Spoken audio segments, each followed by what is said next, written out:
사무엘상 2장 27절부터 36절 말씀 마음을 집중하시고 함께 읽어보십니다. 하나님의 사람이 엘리에게 와서 그에게 이르되 여호와의 말씀에 너희 조상의 집이 애굽에서 바로의 집에 속하였을 때에 내가 그들에게 나타나지 아니하였느냐? 이스라엘 모든 지파 중에서 내가 그를 선택하여 내 제사장으로 삼아 그가 내 제단에 올라 분향하며 내 앞에서 에봇을 입게 하지 아니하였느냐? 이스라엘 자손이 드리는 모든 화제를 내가 네 조상의 집에 주지 아니하였느냐? 너희는 어찌하여 내가 내 처소에서 명령한 내 제물과 예물을 밟으며 네 아들들을 나보다 더 중히 여겨 내 백성 이스라엘이 드리는 가장 좋은 것으로 너희들을 살찌게 하느냐? 그러므로 이스라엘의 하나님 나 여호와가 말하노라. 내가 전에 네 집과 네 조상의 집이 내 앞에 영원히 행하리라 하였으나 이제 나 여호와가 말하노니 결단코 그렇게 하지 아니하리라. 나를 존중히 여기는 자를 내가 존중히 여기고 나를 멸시하는 자를 내가 경멸하리라. 보라, 내가 내 팔과 내 조상의 집 팔을 끊어 내 집에 노인이 하나도 없게 하는 날이 이를지라. 이스라엘에게 모든 복을 내리는 중에 너는 내 처소에 환난을 볼 것이요 내 집에 영원토록 노인이 없을 것이며 내 제단에서 내가 끊어버리지 아니할 네 사람이 내 눈을 쇠잔하게 하고 내 마음을 슬프게 할 것이요 내 집에서 출산되는 모든 자가 젊어서 죽으리라. 내 두 아들 홈리와 비느하스가 한날에 죽으리니 그 둘이 당할 그 일이 내게 표징이 되리라. 내가 나를 위하여 충실한 제사장을 일으키리니 그 사람은 내 마음 내 뜻대로 행할 것이라. 내가 그를 위하여 견고한 집을 세우리니 그가 나의 기름 부음을 받은 자 앞에서 영구히 행하리라. 그리고 네 집에 남은 사람이 각기 와서 은 한 조각과 떡 한 덩이를 위하여 그에게 엎드려 이르되 청하노니 내게 제사장의 직분 하나를 맡겨 내게 떡 조각을 먹게 하소서 하리라 하셨다 하니라. 아멘. 오늘 읽은 말씀은 그 엘리 제사장의 집에 하나님께서 저주를 내리시는 말씀이에요. 근데 이 저주를 전하는 하나님의 사람, 그 이름은 밝혀지지가 않고 있어요. 익명의 한 하나님의 사람이 엘리를 찾아오게 된 것이죠. 하나님은 이렇게 어떤 이름을 거명하면서 특정인을 강조하기도 하시지만은 때로는 이름을 밝히지 않는 이런 익명으로서 또 하나님의 뜻을 이루어 가십니다. 사실 겉으로 드러나는 것보다 드러나지 않게 하나님의 역사가 이루어진다는 것을 우리는 늘 기억해야 하는 것이죠. 여기 어떤 이름이 사람인지는 모르지만은 그 하나님의 사람이 엘리에게 와서 두 번째 줄 보면은 여호와의 말씀에, 하나님의 사람이 하는 일은 하나님의 말씀을 바르게 전하는 책무예요. 그래서 저 또한 하나님의 말씀을 바르게 전해야 되는 이 책무 앞에 늘 두려워하는 것입니다. 여기에 이 하나님의 사람이 하나님의 말씀을 먼저 대신 전해주는 거죠. 그런데 엘리의 집안이 어떻게 여기까지 이르게 됐는가? 그럼 먼저 여기서 말씀하는 것은 조상대대로 너희가 이렇게 세워졌다. 제사장 가문이 어떤 집안이냐라고 하는 그 집안에 하나님의 은혜와 복을 주셨던 과거의 일들을 쭉 먼저 설명하는 내용이 나와요. 그렇다면 여러분, 과거에 하나님이 은혜 베푸신 것을 우리가 늘 소중히 여기는 것, 우리가 기억할 수 없는 것도 하나님의 은혜였음을 우리는 인정해야 돼요. 왜 그럴까요?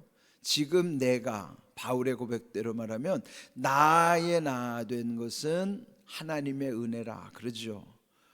그러면은 옛적에 과거적에 우리 조상들의 일들을 우리는 알 수 없어요.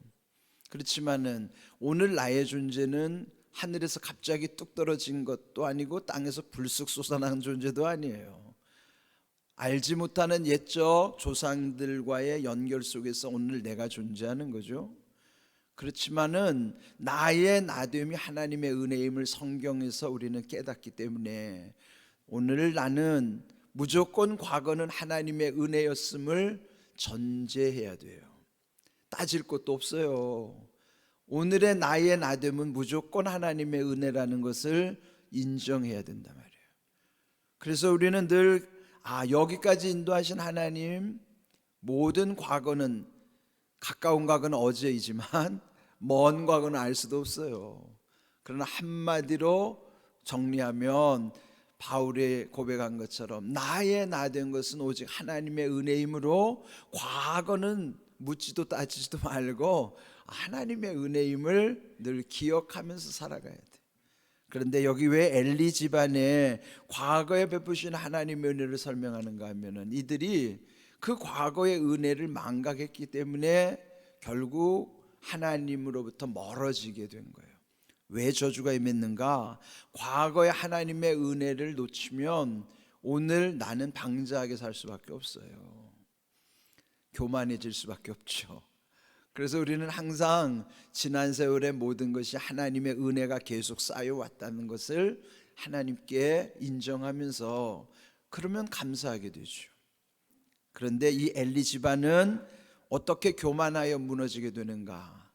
여기서 먼저 지적하는 대로 그들이 과거의 은혜를 잊어버리고, 그래서 결국은 여러분 망각하면요, 그 다음 어떤 잘못된 일이 일어난다 그랬죠? 착각한다고요. 망각과 착각이 연결돼 있어요. 그러니까 착각하면 뭐예요? 자기가 대단한 존재인 걸로. 그게 교만이죠. 이거 진짜 무섭습니다. 그런데 우리는 가만히 내버려두면 다 그런 존재가 돼요. 그래서 우리는 망각하지 않아야 돼요. 그 뭐예요? 하나님의 은혜를 놓치면 안 된다는 거죠. 자, 여기서 어떻게 책망하는가? 28절, 이스라엘 모든 지파 중에서 내가 그를 선택하여 내 제사장으로 삼아 그가 내 제단에 올라 분향하며 내 앞에서 에봇을 입게 하지 아니하였느냐? 근데 뭐예요? 너희 조상적 대대로 제사장 가문을 삼아서, 여기서 강조하는 게 뭐예요? 여기 28절을 둘째 줄에 보면 내 제사장, 내 제단, 내 앞에서, 그 뭐예요? 하나님과 분리될 수 없는 관계라 말이죠. 예? 이런 각 특별한 은혜를 입은 거예요. 내 제사장, 내 제단, 내 앞에서 이렇게 귀하게 세워지면서 분향할 수 있는 것. 분향이면 하나님께 향을 드릴 수 있는 것. 그럼 오늘날 분향은 하늘로 올리는 기도를 향을 올리는 것과 같다는 의미라고 그랬죠. 뿐만 아니라 에봇이라고 하는 제사장만 입을 수 있는 특별한 옷. 어제 말씀드린 대로 겉옷 위에 걸치는 조끼와 같은 화려한 그 맨 겉옷이 마지막 입는 옷이 그게 에봇인데, 그런 화려한 영광을 그 집안에 주셨다는 거예요. 그렇게 하나님의 은혜 베푸시면서, 그런데 29절 너희는 어찌하여, 이게 이제 문제예요. 너희 조상대대로 이렇게 하나님의 은혜 속에 살아왔는데 너희는, 그 뭐예요? 엘리와 그의 두 아들 홈니와 비나스에 해당되는 너희는 어찌하여 내 처소에서 명령한 내 제물과 예물을 밟으며 네 아들을 나보다 더 중히 여겨 내 백성이 이스라엘이 드리는 가장 좋은 것으로 너희들을 살찌게 하였느냐? 여기 이제 이게 준엄한 경고예요. 하나님의 은혜를 그렇게 베풀어 주셨음에도 불구하고 어찌 하나님의 제물, 하나님의 예물을 밟으며, 그 뭐예요? 무시하는 거예요. 함부로 대했다는 거예요. 여러분, 우리가 하나님께 드린 거는 그 자체가 귀하고도 소중한 겁니다. 우리가 하나님께 드리는 지금 이 시간도, 내 마음과 정성도, 뿐만 아니라 헌물과 헌금도 우리가 하나님께 드리는 유형, 무형, 유형은 보이는 것이지만 무형은 보이지 않는 것, 우리 마음과 관련된 것, 이런 모든 것은 드려진 자체가 소중하고 귀한 거예요. 그래서 여러분, 하나님께서 귀히 받으시는 것을 함부로 하면은 안 됩니다. 그런데 이들이 내 재물 내 예물 하나님의 것을 밟았다, 함부로 했다는 거예요. 무시하는 거예요. 그리고 자기 아들들을 하나님보다도 더 중히 여겼다. 여러분이 자식이 잘못하면요, 우상이 된다고요. 우리는 최고로 사랑하실 할 분은 하나님이죠. 하나님을 사랑함으로 우리가 사랑해야 될 대상 그 밑에 두어야만 사랑의 관계가, 사랑의 질서가 잡히는 거예요. 여러분, 성 어거스틴이 그 사랑의 질서에 대해서 얘기했는데, 사랑의 질서는 사랑의 순서예요. 가장 먼저 사랑해야 할 분은 하나님, 두 번째는 하나님의 형상대로 지음받은 사람, 세 번째는 동물, 네 번째는 식물, 다섯 번째는 광물. 광물은 뭐예요? 한마디로 말하면 다이아몬드나 금이나 이런 광물, 그게 오늘로 말하면 돈이에요. 그런데 이 다섯 가지 사랑의 질서가 오늘날 완전히 뒤집혔어요. 일반적인 사람들이 제일 좋아하는 게 뭐예요? 광물이라고, 다이아몬드나 돈. 제일 마지막에 있어야 될 걸 최고로 높여놨단 말이에요. 돈을 최고로 사랑한다고요. 그 다음에 두 번째 뭘 사랑해요? 식물. 식물이면 먹는 거. 요즘 먹방이 왜 유명한가요? 사람들이 먹는 거 얼마나 좋아하는데. 식물. 그 다음에 뭐 좋아요? 세 번째 동물. 동물이 뭐예요? 요즘 개팔자 상팔자라는 말이 맞아요. 예? 개팔자 상팔자예요. 요즘에 유모차에다가 애기들을 싣고 다니는 게 아니에요. 다 개새끼들을 싣고 다닌다고요. 저 착각했어요. 나는 애들을 다 싣고 다니는 줄 알고 이 공원에 보니까 다, 죄송합니다, 아침부터 개는 새끼라고 하는 게 맞아요. 다 보니까 애들이 들어있는 줄 알았더니 애들은 몇 명 보이지도 않고 다 개새끼들이 타고 앉아있더라고요. 얼마나 끔찍히 개를 사랑하는지. 그 다음에 뭐예요? 사람은 사랑할 사람만 사랑하고 안중에도 없고, 하나님은요 필요할 때만 찾고 하나님을 모르는 사람들이 훨씬 더 많아요. 하나님, 사람, 동물, 식물, 광물이 완전 뒤집혀서 광물, 식물, 동물, 사람, 하나님은 맨 밑에 보이지도 않아요. 이게 뭐예요? 사랑의 질서가 왜곡된 시대를 살아간다는 거예요. 참 한심한 시대죠. 그러니까 여기 엘리 제사장의 집에 이 저주를 퍼부으시는 하나님의 심정을 오늘 우리의 살아가는 모습을 하나님 보시면 어떻겠어요? 우리가 하나님의 마음을 헤아릴 줄 알아야 돼요. 그래서 모든 것은 하나님을 사랑함으로부터 그 밑에 사랑이 놓여질 때 내 자식도 잘 되는 것이지, 내 자식이 하나님 자리에 가 있으면 그 집은 망하는 거예요. 왜 지금 엘리 집안이 망하는가? 자기 새끼를, 자기 자식을 하나님보다도 더 중히 여겨가지고 그 다음 주시는 말씀 보세요. 그 하나님의 가장 좋은 것들을 자기들 살찌는 데다가 쓰는 거예요. 그러니까 이게 하나님이 노하신 것이죠. 그런데 이제 30절 셋째 줄 끝에 보면, 이제 나 여호와가 말하노니 결단코 그렇게 하지 아니하리라. 나를 존중히 여기는 자를 내가 존중히 여기고 나를 멸시하는 자를 내가 경멸하리라. 그럼 뭐예요? 하나님 행한 대로 갚으시겠다는 거죠. 하나님은 뿌린 대로 거두게 하시고 행한 대로 갚으시게 하시는 갚으시는 하나님, 행한 대로 갚으시는 하나님, 그 하나님을, 그래서 우리는 공의의 하나님이라는, 공의라는 공평하다는 거죠. 공평하신 하나님이에요. 뿌린 대로 행한 대로 갚아주시는 그 공평하신 하나님, 공의의 하나님. 그래서 하나님을 존중히 여기는 자를 하나님도 귀히 여기시고, 하나님 멸시하면 하나님도 그를 경멸히 여긴다. 그 하나님이 공의로운 하나님이에요. 공평하신 하나님. 그러니까 우리가 하나님과의 관계를 어떻게 이루어가야 될 것인가. 그래서 여기 31절, 32절, 34절에 33절에 연달아 말씀하신 게 뭐냐면 노인이 하나도 없게 할 것이다. 31절 둘째 줄, 또 32절 마지막 노인이 없을 것이며 33절 끝에도 젊어서 죽으리라. 그게 뭐예요?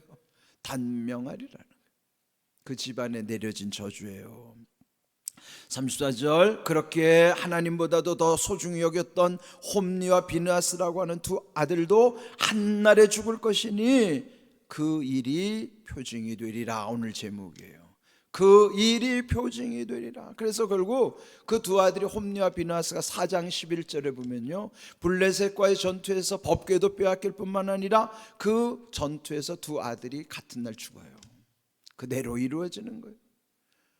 그 저주가 그대로 이루어져서 우리가 이걸 두려워해야 되는 거예요.